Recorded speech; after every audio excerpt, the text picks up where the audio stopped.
আমার 5 বছর বয়সের ছোট্ট মেয়ে মিনি এক দণ্ড কথা না কহিয়া থাকিতে পারে না। পৃথিবীতে জন্মগ্রহণ করিয়া ভাষা শিক্ষা করিতে সে কেবল 1 বৎসরকাল ব্যয় করিয়াছিল। তাহার পর হইতে যতক্ষণ সে জাগিয়া থাকে এক মুহূর্ত মৌনভাবে নষ্ট করে না। তাহার মা অনেক সময় ধমক দিয়া তাহার মুখ বন্ধ করিয়া দেয়, কিন্তু আমি তাহা পারি না। মিনি চুপ করিয়া থাকিলে এমনি অস্বাভাবিক দেখিতে হয় যে সে আমার বেশিক্ষণ সহ্য হয় না। এই জন্য আমার সঙ্গে তাহার কথোপকথনটা কিছু উৎসাহের সহিত চলে। সকালবেলায় আমার নভেলের ৭৫ পরিচ্ছেদে হাত দিয়াছি। এমন সময় মিনি আসিয়াই আরম্ভ করিয়া দিল, বাবা, রামদয়াল দারোয়ান কাককে কৌয়া বলছিল, সে কিচ্ছু জানে না। না, আমি পৃথিবীতে ভাষার বিভিন্নতা সম্বন্ধে তাহাকে জ্ঞান দান করিতে প্রবৃত্ত হইবার পূর্বেই সে দ্বিতীয় প্রসঙ্গে উপনীত হইল। দেখো বাবা, ভোলা বলছিল আকাশের হাতে সুর দিয়া জল ফেলে, তাই বৃষ্টি হয়। মা গো, ভোলা এত মিছি মিছি বকতে পারে, কে বলি বকে, দিন রাত বকে। সে পরক্ষণেই আমার লিখিবার টেবিলের পাশে আমার পায়ের কাছে বসিয়া নিজের 2 হাঁটু এবং হাত লইয়া অতি দ্রুত উচ্চারণে আগডুম বাগডুম খেলিতে আরম্ভ করিয়া দিল। আমার ৭৫ পরিচ্ছেদে প্রতাপ সিংহ তখন কাঞ্চনমালাকে লইয়া অন্ধকার রাত্রে কারাগারের উচ্চ বাতায়ন হইতে নিম্নবর্তী নদীর জলে ঝাঁপ দিয়া পড়িতেছেন। আমার ঘর পথের ধারে। হঠাৎ মিনি আগডুম বাগডুম খেলা রাখিয়া জানালার ধারে ছুটিয়া গেল এবং চিৎকার করিয়া ডাকিতে লাগিল, কাবুলিওয়ালা, ও কাবুলিওয়ালা।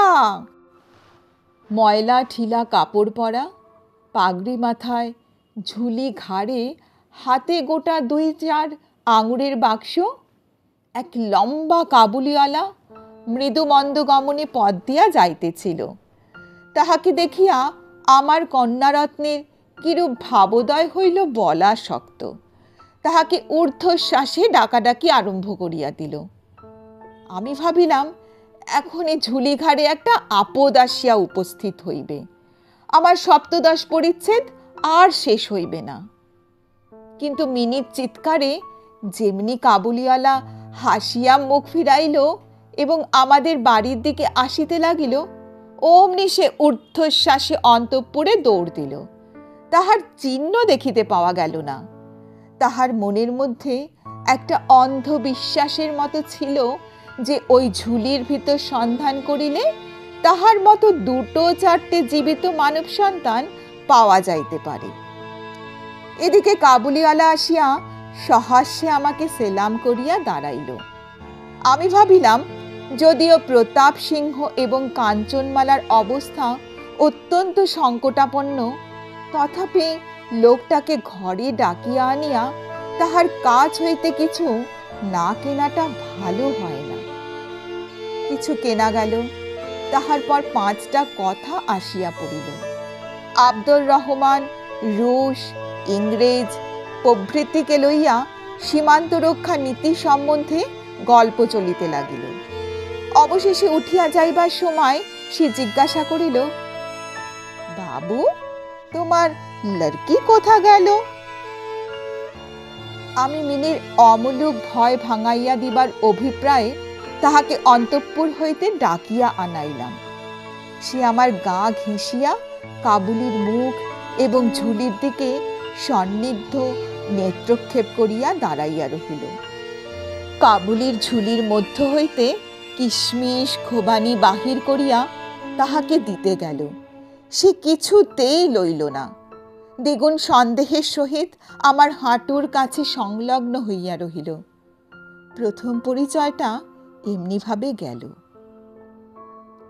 কিছুদিন পরে একদিন সকালবেলায় আবশ্যক মতো বাড়ি হইতে বাহির হইবার সময় দেখি আমার দুহাতিটি দ্বারের সমীপস্থ বেঞ্চির ওপর বসিয়া অনর্গল কথা কহিয়া যাইতেছে এবং কাবুলিওয়ালা তাহার পদতলে বসিয়া সহাস্য মুখে শুনিতেছে এবং মধ্যে মধ্যে প্রসঙ্গক্রমে নিজের মতামত দোআঁশলা বাংলায় ব্যক্ত করিতেছে। মিনি পঞ্চম বর্ষীয় জীবনের অভিজ্ঞতায় বাবা ছাড়া এমন ধৈর্যবান শ্রোতা সে কখনো পায় নাই। আবার দেখি তাহার ক্ষুদ্র আঁচল বাদাম কিশমিশে পরিপূর্ণ। আমি কাবুলিওয়ালাকে কহিলাম, উহাকে এসব কেন দিয়াছ? অমন আর দিও না বলিয়া পকেট হইতে একটা আধুলি লইয়া তাহাকে দিলাম। সে অসংকোচে আধুলি গ্রহণ করিয়া ঝুলিতে পুরিল। বাড়িতে ফিরিয়া আসিয়া দেখি সেই আধুলিটা লইয়া 16 আনা গোলযোগ বাঁধিয়া গেছে। মিনির মা একটা শ্বেত চকচকে গোলাকার পদার্থ লইয়া ভৎসনার স্বরে মিনিকে জিজ্ঞাসা করিতেছেন, তুই এই আধুলি কোথায় পেলি? মিনি বলিতেছে, কাবুলিওয়ালা দিয়াছে। তাহার মা বলিতেছেন, কাবুলিওয়ালার কাছ হইতে আধুলি তুই কেন নিতে গেলি? মিনি ক্রন্দনের উপক্রম করিয়া কহিল, আমি চাইনি, সে আপনি দিলে। আমি আসিয়া মিনিকে তাহার আসন্ন বিপদ হইতে উদ্ধার করিয়া বাহির লইয়া গেলাম। সংবাদ পাইলাম কাবুলিওয়ালার সহিত মিনির এই যে দ্বিতীয় সাক্ষাৎ তাহা নহে। ইতিমধ্যে সে প্রায় প্রত্যহ আসিয়া পেস্তা বাদাম ঘুষ দিয়া মিনির ক্ষুদ্র লুব্ধ হৃদয়টুকু অনেকটা অধিকার করিয়া লইয়াছে। দেখিলাম এই দুটি বন্ধুর মধ্যে গুটি কতক বাঁধা কথা এবং ঠাট্টা প্রচলিত আছে। যথা, রহমতকে দেখিবা মাত্র আমার কন্যা হাসিতে হাসিতে জিজ্ঞাসা করিত, কাবুলিওয়ালা, ও কাবুলিওয়ালা, তোমারও ঝুলির ভিতর কি? রহমত একটা অনাবশ্যক চন্দ্রবিন্দু যোগ করিয়া হাসিতে হাসিতে উত্তর করিত, হাতি। অর্থাৎ তাহার ঝুলির ভিতরে যে একটা হস্তি আছে, এইটাই তাহার পরিহাসের সূক্ষ্ম মর্ম। খুব যে বেশি সূক্ষ্ম তাহা বলা যায় না, তথাপি এই পরিহাসে উভয়েই বেশ একটু কৌতুক অনুভব করিত এবং শরৎকালের প্রভাতের একটি বয়স্ক এবং অপ্রাপ্ত বয়স্ক শিশুর সরল হাস্য দেখিয়া আমারও বেশ লাগিত। উহাদের মধ্যে আরও একটা কথা প্রচলিত ছিল। রহমত মিনিকে বলিত, খোঁকি, তুমি শ্বশুর বাড়ি কখনো যাবে না? বাঙালির ঘরের মেয়ে আজন্মকাল শ্বশুর বাড়ি শব্দটার সহিত পরিচিত, কিন্তু আমরা কিছু একেলে ধরনের লোক হওয়াতে শিশু মেয়েকে শ্বশুর বাড়ি সম্বন্ধে সজ্ঞান করিয়া তোলা হয় নাই। এই জন্য রহমতের অনুরোধটা সে পরিষ্কার বুঝিতে পারিত না, অথচ কথাটার একটা কোনো জবাব না দিয়া চুপ করিয়া থাকা নিতান্ত তাহার স্বভাব বিরুদ্ধ। সে উল্টিয়া জিজ্ঞাসা করিত, তুমি শ্বশুর বাড়ি যাবে? রহমত কাল্পনিক শ্বশুরের প্রতি প্রকাণ্ড মোটা মুষ্টি আস্ফালন করিয়া বলিত, আমি শ্বশুরকে মারবে। শুনিয়া মিনি শ্বশুর নামক কোনো এক অপরিচিত জীবের দুরাবস্থা কল্পনা করিয়া অত্যন্ত হাসিত। এখন শুভ্র শরৎকাল। প্রাচীনকালে এই সময়ে রাজারা দিগ্বিজয়ে বাহির হইতেন। আমি কলকাতা ছাড়িয়া কখনো কোথাও যাই নাই, কিন্তু সেই জন্য আমার মনটা পৃথিবীময় ঘুরিয়া বেড়ায়। আমি যেন আমার ঘরের কোণে চিরপ্রবাসী। বাহিরের পৃথিবীর জন্য আমার সর্বদা মন কেমন করে। একটা বিদেশের নাম শুনিলেই অমনি আমার চিত্ত ছুটিয়া যায়, তেমনি বিদেশি লোক দেখিলেই অমনি নদী পর্বত অরণ্যের মধ্যে একটা কুটিরের দৃশ্য মনে উদয় হয় এবং একটা উল্লাসপূর্ণ স্বাধীন জীবনযাত্রার কথা কল্পনায় জাগিয়া ওঠে। এদিকে আবার আমি এমনি উদ্ভিজ্জ প্রকৃতি যে আমার কোনাটুকু ছাড়িয়া একবার বাহির হইতে গেলে মাথায় বজ্রাঘাত হয়। এই জন্য সকালবেলায় আমার ছোট ঘরে টেবিলের সামনে বসিয়া এই কাবুলির সঙ্গে গল্প করিয়া আমার অনেকটাই ভ্রমণের কাজ হইত। দুই ধারে বন্ধুর দুর্গম দগ্ধ রক্তবর্ণ উচ্চ গিরিশ্রেণীর মধ্যে সংকীর্ণ মরুভূমি, বোঝাই করা উষ্টের শ্রেণী চলিয়াছে। পাগড়ি পরা বণিক ও পথিকেরা কেহ বা উটের পরে, কেহ বা পদব্রজে, কাহারো হাতে বর্ষা, কাহারো হাতে সেকেলের চকমকি ঠোকা বন্দুক। কাবুলি মেঘমন্দ্রস্বরে ভাঙা বাংলায় স্বদেশের গল্প করিত, আর এই ছবি আমার চোখের সম্মুখ দিয়া চলিয়া যাইত। মিনির মা অত্যন্ত শঙ্কিত স্বভাবের লোক। রাস্তায় একটা শব্দ শুনিলে তাহার মনে হয় পৃথিবীর সমস্ত মাতাল আমাদের বাড়িটাই বিশেষ লক্ষ্য করিয়া ছুটিয়া আসিতেছে।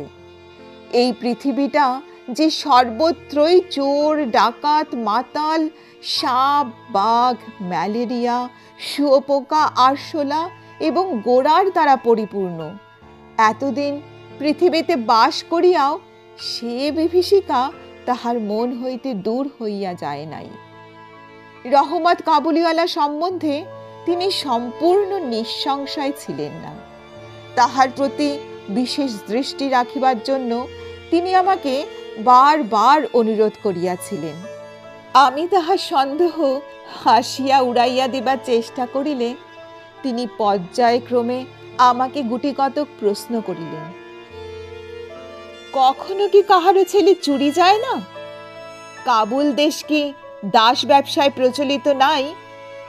একজন প্রকাণ্ড কাবুলির পক্ষে একটি ছোট ছেলে চুরি করিয়া লইয়া যাওয়া একেবারেই কি অসম্ভব? আমাকে মানিতে হইল ব্যাপারটা যে অসম্ভব তাহা নহে, কিন্তু অবিশ্বাস্য। বিশ্বাস করিবার শক্তি সকলের সমান নহে। এই জন্য আমার স্ত্রীর মনে ভয় রহিয়া গেল, কিন্তু তাই বলিয়া বিনা দোষে রহমতকে আমাদের বাড়িতে আসিতে নিষেধ করিতে পারিলাম না। প্রতি বৎসর মাঘ মাসের মাঝামাঝি রহমত দেশে চলিয়া যায়। এই সময়টা সমস্ত পাওনার টাকা আদায় করিয়া লইবার জন্য সে বড় ব্যস্ত থাকে। বাড়ি বাড়ি ফিরিতে হয়, তবু একবার মিনিকে দর্শন দিয়া যায়। দেখিলে বাস্তবিক মনে হয় উভয়ের মধ্যে যেন একটা ষড়যন্ত্র চলিতেছে।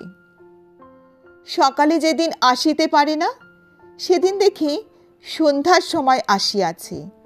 অন্ধকার ঘরের কোণে সেই ঢিলে ঢালা জামা পায়জামা পরা সেই ঝোলা ঝুলিওয়ালা লম্বা লোকটাকে দেখিলে বাস্তবিক হঠাৎ মনের ভিতরে একটা আশঙ্কা উপস্থিত হয়। কিন্তু যখন দেখি মিনি কাবুলিওয়ালা ও কাবুলিওয়ালা করিয়া হাসিতে হাসিতে ছুটিয়া আসে এবং দুই অসমবয়সী বন্ধুর মধ্যে পুরাতন সরল পরিহাস চলিতে থাকে, তখন সমস্ত হৃদয় প্রসন্ন হইয়া উঠে।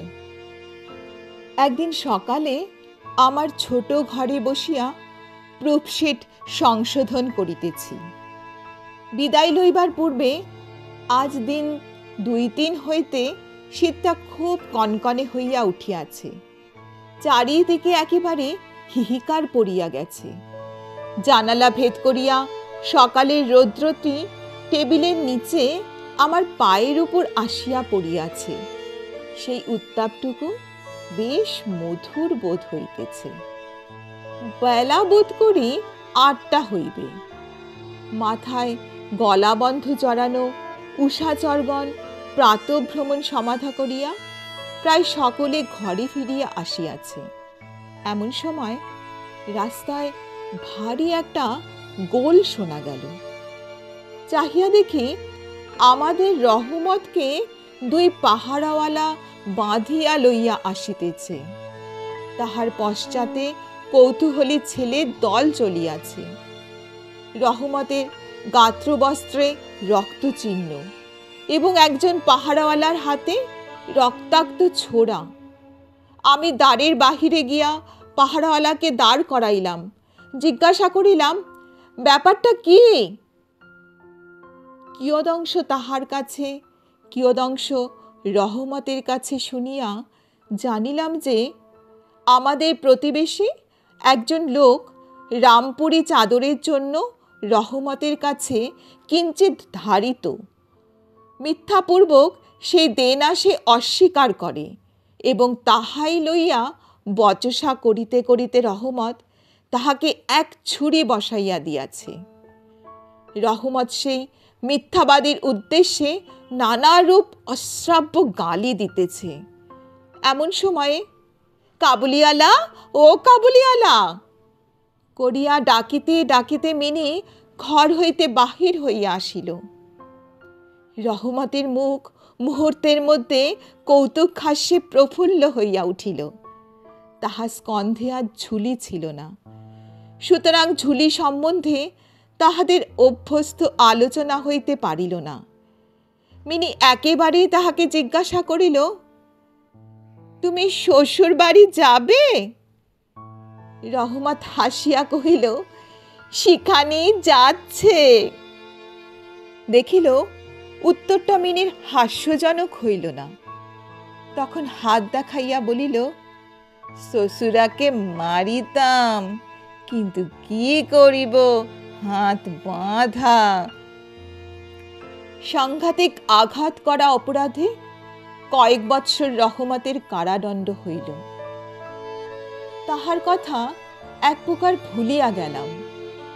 আমরা যখন ঘরে বসিয়া চিরাভ্যাস মতো নিত্য কাজের মধ্যে দিনের পর দিন কাটাইতাম, তখন একজন স্বাধীন পর্বতচারী পুরুষ কারা প্রাচীরের মধ্যে যে কেমন করিয়া বর্ষ যাপন করিতেছে তাহা আমাদের মনেও উদয় হইত না।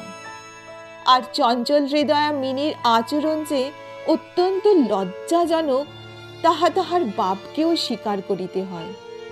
সে স্বচ্ছন্দে তাহার পুরাতন বন্ধুকে বিস্মৃত হইয়া প্রথমে নবী সহিসের সহিত সখ্য স্থাপন করিল। পরে ক্রমে যত তাহার বয়স বাড়িয়া উঠিতে লাগিল, ততই সখার পরিবর্তে একটি একটি করিয়া সখী জুটিতে লাগিল। এমনকি এখন তাহার বাবার লিখিবার ঘরেও তাহাকে আর দেখিতে পাওয়া যায় না। আমি তো তাহার সহিত এক প্রকার আড়ি করিয়াছি। কত বৎসর কাটিয়া গেল, আর একটি শরৎকাল আসিয়াছে। আমার মিনির বিবাহের সম্বন্ধ স্থির হইয়াছে। পূজার ছুটির মধ্যেই তাহার বিবাহ হইবে। কৈলাসবাসিনীর সঙ্গে সঙ্গে আমার ঘরের আনন্দময়ী পিতৃভবন অন্ধকার করিয়া পতিগৃহে যাত্রা করিবে। প্রভাতটি অতি সুন্দর হইয়া উদয় হইয়াছে। বর্ষার পরে এই শরতের নূতন ধৌত রৌদ্র যেন সোহাগায় গলানো নির্মল সোনার মতো রং ধরিয়াছে। এমনকি কলিকাতার গলির ভিতরকার ইষ্টক চর্যর অপরিচ্ছন্ন ঘেঁষাঘেঁষি বাড়িগুলির উপরে এই রৌদ্রের আভা একটি অপরূপ লাবণ্য বিস্তার করিয়াছে। আমার ঘরে আজ রাত্রে শেষ হইতে না হইতেই সানাই বাজিতেছে। সে বাঁশি যেন আমার বুকের পঞ্জরের হাড়ের মধ্যে হইতে কাঁদিয়া কাঁদিয়া বাজিয়া উঠিতেছে। করুণ ভৈরবী রাগিনীতে আমার আসন্ন বিচ্ছেদ ব্যথাকে শরতের রৌদ্রের সহিত সমস্ত বিশ্ব জগৎময় ব্যাপ্ত করিয়া দিতেছে। আজ আমার মিনির বিবাহ। সকাল হইতে ভারী গোলমাল, লোকজনের আনাগোনা, উঠানে বাঁশ বাঁধিয়া পাল খাটানো হইতেছে। বাড়ির ঘরে ঘরে এবং বারান্দায় ঝাড় টাঙাইবার টুং টাং শব্দ উঠিতেছে। হাঁকডাকির সীমা নাই। আমি আমার লিখিবার ঘরে বসিয়া হিসাব দেখিতেছি। এমন সময় রহমত আসিয়া সেলাম করিয়া দাঁড়াইল। আমি প্রথমে তাহাকে চিনিতে পারিলাম না। তাহার সে ঝুলি নাই, তাহার সে লম্বা চুলও নাই, তাহার শরীরের পূর্বের মতো সে তেজও নাই। অবশেষে তাহার হাসি দেখিয়া তাহাকে চিনিলাম। কহিলাম, কিরে রহমত, কবে আসিলি? সে কহিল, কাল সন্ধ্যাবেলা জেল হইতে খালাস পাইয়াছি। কথাটা শুনিয়া কেমন কানে খট করিয়া উঠিল। কোনো খুনিকে কখনো প্রত্যক্ষ দেখি নাই। ইহাকে দেখিয়া সমস্ত অন্তঃকরণ যেন সংকুচিত হইয়া গেল।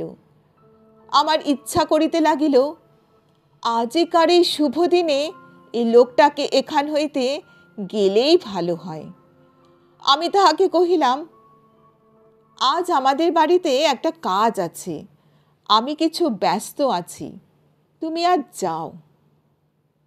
কথাটা শুনিয়া সে তৎক্ষণাৎ চলিয়া যাইতে উদ্যত হইল। অবশেষে দরজার কাছে গিয়া একটু ইতস্তত করিয়া কহিল, খোকিকে একবার দেখিতে পাইব না? তাহার মনে বুঝি বিশ্বাস ছিল মিনি সেইভাবেই আছে। সে মনে মনে করিয়াছিল মিনি আবার সেই পূর্বের মতো কাবুলিওয়ালা, ও কাবুলিওয়ালা করিয়া ছুটিয়া আসিবে। তাহাদের সেই অত্যন্ত কৌতুকাবহ পুরাতন হাস্যালাপের কোনো রূপ বাত্যয় হইবে না। এমনকি পূর্ব বন্ধুত্ব স্মরণ করিয়া সে এক বাক্স আঙুর এবং কাগজের মোড়কে কিঞ্চিত কিশমিশ বাদাম বোধ করে কোনো স্বদেশীয় বন্ধুর নিকট হইতে চাহিয়া চিন্তিয়া সংগ্রহ করিয়া আনিয়াছিল। তাহার সেই নিজের ঝুলিটি আর ছিল না। আমি কহিলাম, আজ বাড়িতে কাজ আছে, আজ আর কাহারও সহিত দেখা হইতে পারিবে না। সে যেন কিছু ক্ষুণ্ণ হইল। স্তব্ধভাবে দাঁড়াইয়া একবার স্থির দৃষ্টিতে আমার মুখের দিকে চাহিল। তারপরে, বাবু সেলাম বলিয়া দ্বারের বাহির হইয়া গেল। আমার মনে কেমন একটু ব্যথা বোধ হইল। মনে করিতেছি তাহাকে ফিরিয়া ডাকিব। এমন সময় দেখি সে আপনি ফিরিয়া আসিতেছে। কাছে আসিয়া কহিল, এই আঙুর এবং কিঞ্চিত কিশমিশ বাদাম খোকের জন্য আনিয়াছিলাম, তাহাকে দিবেন। আমি সেগুলি লইয়া দাম দিতে উদ্যত হইলে সে হঠাৎ আমার হাত চাপিয়া ধরিল, কহিল, আপনার বহুত দয়া, আমার চিরকাল স্মরণ থাকিবে। আমাকে পয়সা দিবেন না বাবু, তোমার যেমন একটি লড়কি আছে তেমনি দেশে আমারও একটি লড়কি আছে। আমি তাহারই মুখখানি স্মরণ করিয়া তোমার খোঁকের জন্য কিছু কিছু মেওয়া হাতে লইয়া আসি। আমি তো সওদা করিতে আসি না। এই বলিয়া সে আপনার মস্ত ঢিলা জামাটার ভিতর হাত চালাইয়া দিয়া বুকের কাছে কোথা হইতে এক টুকরো ময়লা কাগজ বাহির করিল। বহু যত্নে ভাঁজ খুলিয়া দুই হস্তে আমার টেবিলের ওপর মেলিয়া ধরিল। দেখিলাম কাগজের উপর একটা ছোট হাতের ছবি, ফটোগ্রাফ নহে, তেলের ছবিও নহে। হাতে খানিকটা ভূষা মাখাইয়া কাগজের উপরে তাহার চিহ্ন ধরিয়া লইয়াছে। কন্যার এই স্মরণ চিহ্নটুকু বুকের কাছে লইয়া রহমত প্রতি বৎসর কলিকাতার রাস্তায় মেওয়া বেচিতে আসে। যেন সেই সুকোমল ক্ষুদ্র শিশু হস্তটুকুর স্পর্শখানি তাহার বিরাট বিরহ বক্ষের মধ্যে সুধা সঞ্চার করিয়া রাখে। দেখিয়া আমার চোখ ছলছল করিয়া আসিল। তখন সে যে একজন কাবুলি মিয়াওয়ালা, আর আমি যে একজন বাঙালি সম্ভ্রান্ত বংশীয়, তাহা ভুলিয়া গেলাম। তখন বুঝিতে পারিলাম, সেও যে, আমিও সে, সেও পিতা, আমিও পিতা। তাহার পর্বত গৃহবাসিনী ক্ষুদ্র পার্বতীর সেই হস্তচিহ্ন আমারই মিনিকে স্মরণ করাইয়া দিল। আমি তৎক্ষণাৎ তাহাকে অন্তঃপুর হইতে ডাকাইয়া পাঠাইলাম। অন্তঃপুরে ইহাতে অনেক আপত্তি উঠিয়াছিল, কিন্তু আমি কিছুতে কর্ণপাত করিলাম না। রাঙা চেলি পরা, কপালে চন্দনাকা বধূ বেশিনী মিনি সলজ্জভাবে আমার কাছে আসিয়া দাঁড়াইল। তাহাকে দেখিয়া কাবুলিওয়ালা প্রথমটা থতমত খাইয়া গেল। তাহাদের পুরাতন আলাপ জমাইতে পারিল না। অবশেষে হাসিয়া কহিল, খোকি, তুমি শ্বশুর বাড়ি যাবিস? মিনি এখন শ্বশুর বাড়ির অর্থ বোঝে। এখন আর সে পূর্বের মতো উত্তর দিতে পারিল না। রহমতের প্রশ্ন শুনিয়া লজ্জায় আরক্ত হইয়া মুখ ফিরাইয়া দাঁড়াইল। কাবুলিওয়ালার সহিত মিনির যেদিন প্রথম সাক্ষাৎ হইয়াছিল, আমার সেই দিনের কথা মনে পড়িল। মনটা কেমন ব্যথিত হইয়া উঠিল। মিনি চলিয়া গেলে একটা গভীর দীর্ঘ নিঃশ্বাস ফেলিয়া রহমত মাটিতে বসিয়া পড়িল। সে হঠাৎ স্পষ্ট বুঝিতে পারিল, তাহার মেয়েটিও ইতিমধ্যে এইরূপ বড় হইয়াছে। তাহার সঙ্গেও আবার নূতন আলাপ করিতে হইবে। তাহাকে ঠিক পূর্বের মতো তেমনটি আর পাইবে না। এ 8 বৎসরের তাহার কি হইয়াছে, তাহাই বা কে জানে। সকালবেলায় শরতের স্নিগ্ধ রৌদ্রকিরণের মধ্যে সানাই বাজিতে লাগিল। রহমত কলিকাতার এক গলির ভিতরে বসিয়া আফগানিস্তানের এক মরু পর্বতের দৃশ্য দেখিতে লাগিল। আমি একখানি নোট লইয়া তাহাকে দিলাম। বলিলাম, রহমত, তুমি দেশে তোমার মেয়ের কাছে ফিরিয়া যাও। তোমাদের মিলন সুখে আমার মিনির কল্যাণ হোক। এই টাকাটা দান করিয়া হিসাব হইতে উৎসব সমারোহের 2-1 অঙ্গ ছাটিয়া দিতে হইল। যেমন মনে করিয়াছিলাম, তেমন করিয়া ইলেকট্রিকের আলো জ্বালাইতে পারিলাম না। গড়ের বাদ্যও আসিল না। অন্তঃপুরে মেয়েরা অত্যন্ত অসন্তোষ প্রকাশ করিতে লাগিলেন। কিন্তু মঙ্গল আলোকে আমার শুভ উৎসব উজ্জ্বল হইয়া উঠিল। কাবুলিওয়ালা গল্পটি এখানেই শেষ হলো। গল্পটি যদি ভালো লেগে থাকে তাহলে প্লিজ লাইক করো এবং বন্ধুদের সঙ্গে শেয়ার করো। এখনও যদি চ্যানেলটি সাবস্ক্রাইব না করে থাকো তাহলে প্লিজ সাবস্ক্রাইব করে দিও। আবার ফিরে আসবো পরবর্তী একটি গল্প নিয়ে।